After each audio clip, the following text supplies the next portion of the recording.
नमस्ते। स्कूलों की क्वालिटी उसको कैसे परखें? क्या सिर्फ नतीजों से काम चलता है या फिर प्रक्रिया भी उतनी ही जरूरी है? ये सवाल तो है। आज हम इसी से जुड़ी एक कहानी देख रहे हैं, कड़म्बी का अजितराव घोरपड़े विद्यालय। वहां क्या है कि इसी सवाल का जवाब ढूंढने के लिए एक अलग ही तरीका अपनाया गया। अच्छा, क्या तरीका? हमारे पास जो जानकारी है वो बताती है कि स्कूल में एक खास तरह का मूल्यांकन हुआ, जिसे कहते हैं सामाजिक लेखा परीक्षण। हाँ, सामाजिक लेखा परीक्षण।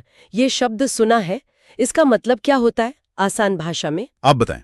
देखिए, आसान शब्दों में समझें तो ये एक ऐसी प्रक्रिया है जहां स्कूल कैसे काम कर रहा है, इसे बाहर के लोग, मतलब समुदाय के लोग मिलकर देखते हैं, परखते हैं। ओके। मकसद यही कि सब कुछ खुला हो, साफ हो, पारदर्शिता और हाँ, जन भागीदारी। यही इसका मूल मंत्र है बेसिकली। बिल्कुल। और इस खास मामले में मतलब कड़म्बी वाले स्कूल में सबसे दिलचस्प बात ये थी कि ये जो परीक्षण था ये पूरी तरह से एक बाहरी और स्वतंत्र कमेटी ने किया। बाहरी कमेटी? हाँ। और स्कूल के जो हेडमास्टर थे श्री DN पाटिल, वो इस प्रक्रिया में शामिल ही नहीं थे। अरे, ये तो बड़ी अजीब बात है। हेडमास्टर ही शामिल नहीं, ऐसा क्यों? यही तो सोचने वाली बात है। ये कदम क्यों उठाया गया होगा? मेरे ख्याल से यही तो इसे खास बनाता है, हेडमास्टर का शामिल न होना। ये सिर्फ एक प्रक्रिया की बात नहीं है, ये दिखाता है कि मूल्यांकन को कितना, आप कह सकते हैं, निष्पक्ष रखने की कोशिश हुई। निष्पक्ष। हाँ, ताकि रिपोर्ट पर कोई उंगली न उठा सके। जब स्कूल का हेड ही मूल्यांकन से बाहर है तो नतीजों पर भरोसा बढ़ जाता है ना। ये पारदर्शिता पक्की करने का एक मजबूत तरीका है। सही कहा। तो ये बाहरी समिति जो थी, इसमें कौन लोग थे, कैसी थी ये समिति? काफी मिलीजुली समिति थी, जैसा कि स्रोत बताते हैं। मतलब उसमें गांव के पुलिस पाटिल थे, अच्छा। ग्राम पंचायत के सदस्य, हेल्थ सेंटर के डॉक्टर, खेतीबाड़ी से जुड़े लोग भी थे, हाँ हाँ। महिला पेरेंट्स, दूसरे पेरेंट्स के प्रतिनिधि और यहाँ तक कि इंजीनियर और सामाजिक कार्यकर्ता भी। अरे वाह, मतलब काफी विविधता थी। इसका हम्म। मतलब तो ये हुआ कि स्कूल को कई अलग-अलग नजरियों से परखा गया होगा। बिल्कुल। और इसीलिए मूल्यांकन का दायरा भी काफी बड़ा था।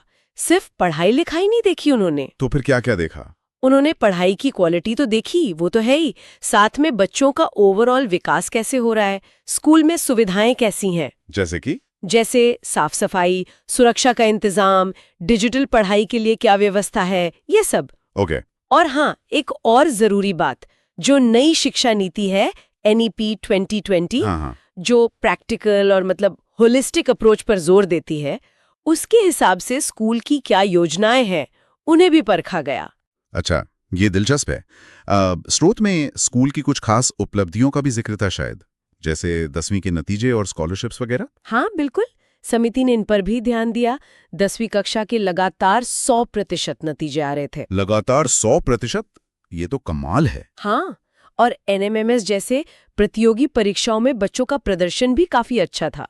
फिर स्कूल की जो आधुनिक सुविधाएं हैं वो भी देखी गईं। क्या क्या सुविधाएं थी? जैसे कंप्यूटर लैब, साइंस लैब, लड़कियों के लिए अलग चेंजिंग रूम्स, साफ सुथरे टॉयलेट, CCTV कैमरे लगे हुए थे, ऑटोमेटिक घंटी, साउंड सिस्टम। और एक खास चीज, अटल टिंकरिंग लैब। अटल टिंकरिंग लैब, वाह, ये तो बच्चों को इनोवेशन के लिए प्रेरित करती है। हाँ बिल्कुल, जहाँ छात्र खुद चीजें बनाकर सीखते हैं, प्रयोग करते हैं। इसके अलावा ओपन जिम भी था, बगीचा, पानी बचाने के इंतजाम, ये सब भी नोट किया गया। तो मतलब सिर्फ कागजी बातें नहीं, बल्कि असल में क्या सुविधाएं हैं, क्या नतीजे आ रहे हैं, इन सबको ग्राउंड पर परखा गया। सही। तो इन सब के बाद समिति किस नतीजे पर पहुंची? रिपोर्ट में क्या कहा गया? मूल्यांकन के बाद एक साफ और सीधी रिपोर्ट तैयार की गई और रिपोर्ट में स्कूल के चौतरफा विकास की काफी तारीफ थी। अच्छा। कहा गया कि भाई समुदाय का सहयोग, टीचर्स की मेहनत और मैनेजमेंट की जो दूरदृष्टि है, इन सब ने मिलकर इसे एक मिसाल कायम करने वाला स्कूल बनाया है। वाह।